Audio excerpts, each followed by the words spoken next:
E afinal de contas, o que é que a gente pode fazer? O que significa justiça por vitória? O que é que a gente pode realizar para colocar no mundo real e em prática um desejo tão grande de todos, inúmeros comentários que eu tenho recebido e que clamam por palavras de ordem, na sua grande maioria por justiça por vitória. Justiça é a palavra que eu mais encontro vinda de todos vocês.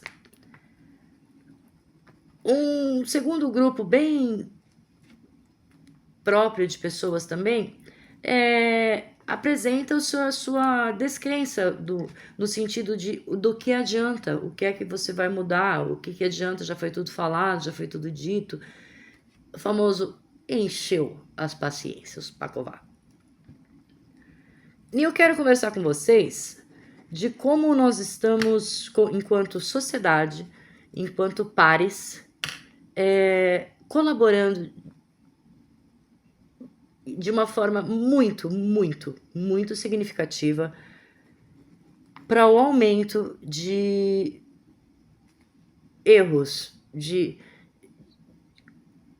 situações tão grotescas e tão absurdas e tão afrontosas como a gente se deparou com esse caso e o motivo dele ter virado o que virou do caso Vitória Regina de Cajamar é que muitos de vocês não são juristas, não possuem conhecimento regrado e técnico e atualizado sobre lei, sobre processo, sobre nada disso. Mas vocês sabem e vocês sentem que se você jogar tudo pro alto, pegar uma página, você pega uma irregularidade ou um erro, sem nem mesmo conhecer das leis. Você sabe porque você instintivamente sabe diferenciar o que está certo do que está errado. Porque o direito penal ele nada mais é do que isso. Pode e não pode. Ponto. Ele é muito simples. Ele te dá uma média aí, vamos dizer, de 350 coisas das quais você não pode fazer. Tudo que está ali você não pode fazer, porque se você fizer, é considerado como crime, como ato ilícito, e você vai ser punido. Fechou? Aí ele vem com mais ou menos uns 890 artigos, dizendo como que cada coisa ali vai ser feita. Cada uma delas. Cada uma. E isso é exatamente a simplicidade que aparenta ter. Não é difícil. E de repente, a coisa mais simples e mais fácil de compreender se tornou um circo de mágicas e truques e falsas, de tudo menos processo criminal e formalidade do processo criminal. O que isso significa? Isso significa que a gente não pode, por exemplo, fazer um apedrejamento em praça pública. A gente não pode usar a guilhotina, a gente não pode banir ou jogar fora lá no meio do mar. A gente não pode.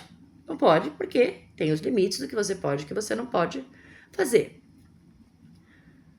Isso é planetário. Desde que a gente jogava virgens no vulcão. Isso sempre teve essa... O que pode, quem não pode, tá? O que está trazendo toda essa sensação de desconforto, inquietude e indignação, no caso Vitória Regina de Cajamar, nem se trata sobre o crime que foi cometido, seja pelo Michael, seja pelo Michael 1 mais 2, mais 3, mais 10, seja pela brutalidade. Não, a gente está acostumado. A média de 10 mulheres morrem por dia no Brasil. A gente, infelizmente, está acostumado a ver mulher morrer. Não é essa o problema. O problema é que nós nunca vimos, até a presente data, o show de horrores que tem sido feito dia após dia, após dia, após dia, pelas pessoas que são responsáveis em dar forma a tudo que a lei proíbe. A lei não permite que você mate alguém. A lei, num lugar, fala não mata e no outro vai falar o que vai ser feito. E nós temos um conhecimento praticamente ancestral de como é feito o interrogatório, de como é feita uma confissão, de aonde tem que ser feitas buscas, do que são perícias. A gente sabe disso porque a gente mora num país extremamente violento e a violência não é fenômeno nacional, não. Ao contrário, é presença constante na nossa humanidade. O que está trazendo tanta luz sobre o caso Vitória Regina é o que é que as autoridades responsáveis, incluindo todos os participantes e que já deram as caras na grande mídia, estão fazendo e como o que a gente está vendo e vivenciando está sendo permitido e tratado como absolutamente nada. Vamos começar de um ponto bastante interessante, que todo mundo pergunta. Por que o delegado da investigação foi trocado? Por que começou com o delegado senhor Aldo e depois a gente está com o Fábio e aí as versões modificaram? Por que aconteceu isso? Por que será que aconteceu isso? Se você procurar por isso, por exemplo, quando mudou o delegado do caso, você não vai achar, você não vai encontrar nada sobre isso. O que aconteceu é que em termos do papelzinho, nunca houve a mudança do delegado.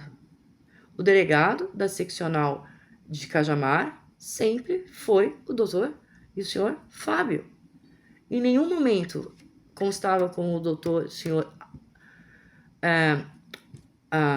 Aldo. Não, ele nunca foi. Então, por que é que a gente tinha a informação vinda da grande mídia, nos jornais? A gente ouviu ele falar, a gente não é louco. E a gente estava sendo informado por ele e, de repente, não é mais ele, ninguém fala mais nada e nunca foi. Porque vocês são, assim como eu, assim como todos os que fazem parte e tentam obter informações pelos grandes veículos e pela grande mídia e da própria autoridade, vocês são... A gente é levado à aceitação sem questionamento. É quase que a fé, sabe? Você não pode perguntar o porquê. E isso faz que a gente viva o que a gente está vivendo e vendo neste inquérito. Por que isso é importante? Porque se a gente permitir e fingir que nada disso está acontecendo, que nenhuma irregularidade, nenhum descumprimento à norma está sendo feito, jogado de forma vazada para todos terem conhecimento, e isso passar a existir no mundo real, eu acho que vai ser o início do fim do sistema, de todo um sistema judiciário que a gente está enfrentando. Nós devemos todo tipo de respeito, de obediência às autoridades públicas quando em exercício de suas funções, pois eles estão representando o nosso país, o nosso direito, o nosso Estado democrático de direito. São pessoas que representam, porque o Brasil não existe, né? Ele não vai vir aqui o Brasilzão aqui e não. Então ele escolhe pessoas que são as autoridades, ganham o poder para poder fazer aquilo, senão, né? Em todo lugar. Mas esse poder, ele não é um poder que te permite fazer tudo do seu jeito sem ser questionado e sem verificação ou constatação. Não é assim que funciona e cada um tem o seu direito e na mesma proporção o seu dever. Acredito que o doutor Aldo, o delegado, iniciou as investigações, pois a informação que a gente consegue obter é que ele é o delegado regional daquela secção e o doutor Fábio é o delegado da seccional. Muito provavelmente pelo feriado, o doutor Fábio não estava e o doutor Aldo veio fazer o dever do funcionário público, que é encontrar e começar o devido trabalho. Até aí eu compreendo, entendo. E a coisa começa a ficar com um certo estranhamento quando a gente já começa a ter a presença do diretor do Demacro, de Franco da Rocha, presente, ou que a gente tem a manifestação do delegado-geral da Polícia Civil do Estado de São Paulo, que é simplesmente a autoridade máxima da Polícia Civil, que é a Polícia Judiciária, e só se reporta ao secretário de Segurança Pública do Estado e ao governador. E aí a gente começa a ter uma série de situações que não deveriam estar existindo e que simplesmente estão sendo tratadas com normalidade, Não, veja bem, não é isso pela grande mídia, pelos grandes veículos de comunicação, e está trazendo para nós a inevitável criação de teorias quase que de conspiração sobre o porquê que um delito tão simples, tão comum, são 10 por dia no Brasil. Não é nada raro. 10 por dia não é raro. Tá quase 1 a cada 2 horas. Então, a gente tem uma margem boa de normalidade. Quem é o Michael e quem é a Vitória? São pessoas comuns. São trabalhadores ou... Não são pessoas que tenham autoridade, status, sobrenome, família, poder, dinheiro. Não, são pessoas comuns num crime comum que poderia ter 1 ou 10 participantes e que não iriam demandar mais do que algumas horas ou alguns dias de investigação, como a gente vê em vários outros delitos que passaram após o da Vitória, e a gente ainda permanece nesse engodo.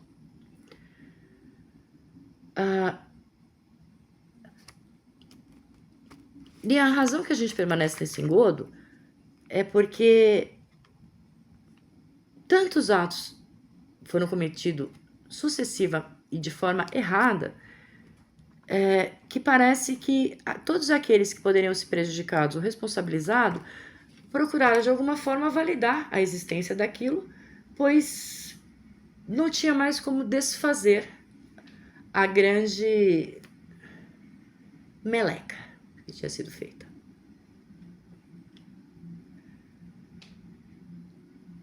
Existem inúmeras maneiras de pessoas da sociedade, de representantes de conselhos se manifestarem contra isso de forma eficaz e não ficar simplesmente batendo boca e apontando dedos. Não.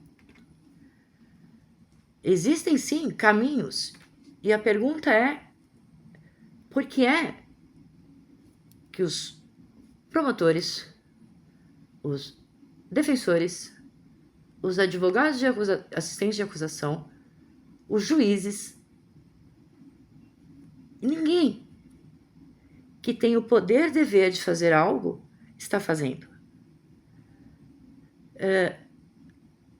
Qual é o interesse e por que é que está se fazendo uma situação onde a única resposta possível e plausível é de que está se protegendo alguém de muita importância, pois essas autoridades, essas pessoas estão se colocando em fila como se fossem em fila indiana por uma guilhotina, porque ainda existem sim operadores muito sérios do direito. Ou então o Brasil já tinha destravelhado tudo, quase que eu falei um palavrão. Mas as pessoas não são... Parece que é interesse da grande mídia e de algumas mídias criar o emburrecimento e fazer crer que aquelas falácias e aqueles erros são perfeitos e válidos. Isso é bastante preocupante. Eu já tenho alguns vídeos gravados e, na verdade, tudo para chegar a esse, para informar para os senhores a seguinte coisa.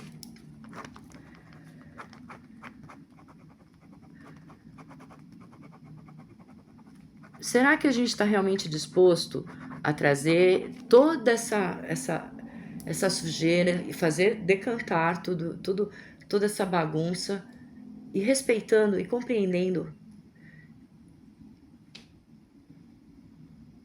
que o Estado tomou para si a responsabilidade e o dever de fazer essa apuração e proteger Vitória e culpar quem fez aquilo por ela, pagando seus funcionários para que exerçam essa função?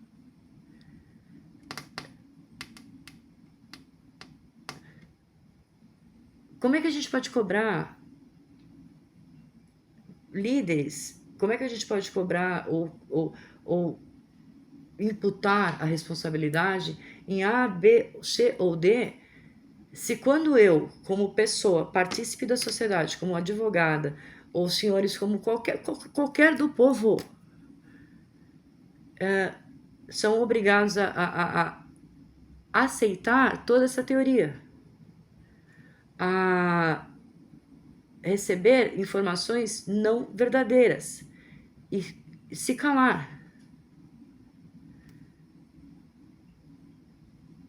Essa união que precisa existir entre os diversos e os diferentes não é por A, B ou C, é por todo um sistema, é por toda uma estrutura vital para todos. É mais ou menos como se nosso avião estivesse caindo e alguém estivesse brigando para sentar na janela e não vai sentar na janela.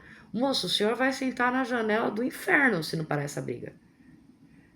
E desculpa a expressão, mas é exatamente essa. Não é sobre quem é culpado ou se o Michael fez e quem fez. A pergunta é: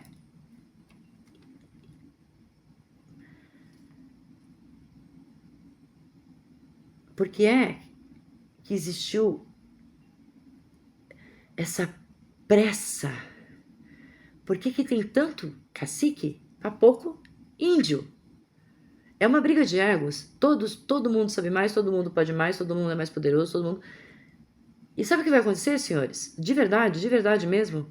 Se pegar um defensor público para fazer a defesa do Michael, ele tiver um dia meio ruim, e ele simplesmente pegar todos os podcasts e todos os vídeos que tem nesse YouTube falados pelo doutor advogado assistente da acusação, ele pode comer um saco de pipoca e abrir uma Coca-Cola, porque a defesa está feita.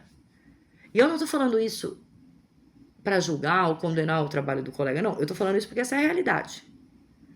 Doutor, com todo respeito, se o senhor quiser vir, se o senhor quiser explicações, a gente bota o vídeo aí e o senhor tenta me convencer de que eu estou errada. Sabe?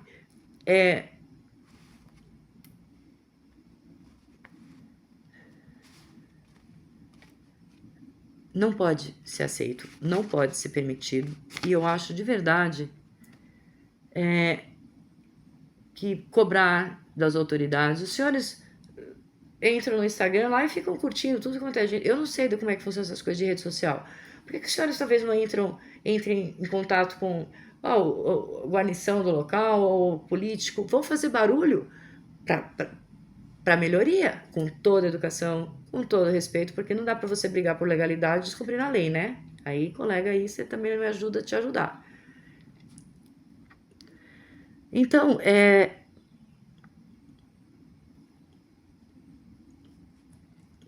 falar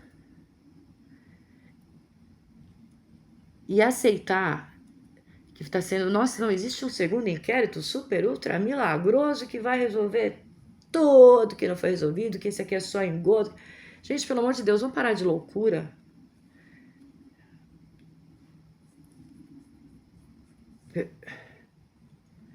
Isso é loucura. Isso parece paredão falso, sei lá, esse negócio de TV. Gente, não é brincadeira isso não, já foi oferecida uma denúncia, já tem um relatório final, já tem uma pessoa presa com prisão preventiva. Daqui a pouco vai ser feita a produção de provas, vai ser... Não, não é assim que funciona. Então, eu acho que a gente vai ter que começar a pensar de verdade mesmo, até onde a gente está disposto a ir, porque a geração, a gente vai deixar esse legado para os nossos netos, para os nossos filhos. É esse o legado que a gente está deixando. De verdade mesmo, eu acho que é culpa de cada um de nós, um pouquinho de cada vez. Porque a gente não sabe se unir para apontar um erro sem parecer que aquilo é um extermínio total. Por exemplo, amanhã ou depois, eu não sei o dia, gente, porque vocês não têm noção de como é difícil isso aqui. Nós vamos pegar, eu já tenho vídeos, inclusive, gravados dos blocos que a gente vai começar, que eu falei do inquérito. No bloco 1, a gente vai começar do dia 26 e a gente vai até mais ou menos a página 100, que é uma boa puxada. E a gente fazendo isso, a gente em 10 vezes a gente termina, tá? E eu não vou apontar exatamente as minhas teorias, os meus entendimentos, mas eu vou apontar para os senhores a ordem com que as coisas aconteceram, preservando dados e sigilos. E ao final, eu vou perguntar para os senhores se vocês acham que está tudo bem, que o entendimento foi correto. E a gente vai começar a raciocinar. E aí sim, a gente vai começar a tomar as medidas mais adequadas. Porque tudo hoje é, ai, você tem inveja de fulano. Ai, porque você não sabe o contato que eu tenho do ciclano. Ah, porque fulano de tal... Gente, deixa eu falar. A beleza de ser processualista, legalista, é que, pelo menos na teoria, tá todo mundo igual. E não é sobre pessoas, sujeitos pessoais, porque a gente está falando sobre cargos ocupados para que representem o nosso Estado Democrático de Direito. Não é a favor não, viu, gente? De verdade, não é a favor nenhum não. Por favor, vocês deixem o like, por favor, vocês curtem, por favor, vocês compartilhem. E o próximo vídeo, que já está até preparado, a gente vai falar sobre o boletim de ocorrência ter sido feito pela irmã da vítima no dia de 26 para 27, na madrugada, né, do dia 27. E no dia 28 já é ter a existência de um relatório de investigação apresentado nos autos. Aí a gente vai falar sobre uma série de testemunhas que foram ouvidas, cerca de 11, antes mesmo do dia 3/3. No dia 5 o corpo foi descoberto, no dia 7 a gente já teve a primeira prisão. Então, se a gente não estiver vivendo um episódio da série 24 Horas, ou um livro do Dan Brown, ou algo assim, não existe a menor possibilidade de fazer o ato válido na instrumentalidade, na forma, em prazo tão curto. Não dá. É a mesma coisa de eu pedir para que um mestre de obras construa um apartamento para mim, lá um prédio de 50 andares, e o senhor tem quanto? O senhor tem 10 dias. Manda bala. Eu acho que nem... Tá bom, eu ia falar na China, mas acho que na China e no Japão acho que eles conseguem. O que eu quero dizer é que a gente está correndo grande risco de ter que conviver na nossa sociedade como igual aos verdadeiros autores do que fizeram com a Vitória. Eu acho que não é uma opção. Eu acho que não é uma opção porque a gente vive num Estado democrático de direito e cada um faz o seu trabalho, tá bom? Então, eu peço desculpa por ter me estendido, mas comecem a pensar até onde vai a sua própria responsabilidade. Se você é do time do deixa pra lá, não vai dar nada, ou se você é do time que vai culpar o fulano de tal, e parar e pensar, falar, poxa, deixa eu pensar, o que eu tô fazendo de verdade, hein, pra isso daí? Será que alguma vez será que eu sei o que é a Constituição? Será que alguma vez eu li o que é um Estado? Então é por aí, pessoal, tá bom? Vai piorar, mas depois vai melhorar. Mas tem coisas que não dá para ser muito agradável, tá bom? Eu espero que vocês deixem o joinha, se inscrevam, compartilhem e vamos que vamos, porque agora a gente vai dar o pulo na toca e o buraco é fundo. Beijo para vocês e um ótimo dia.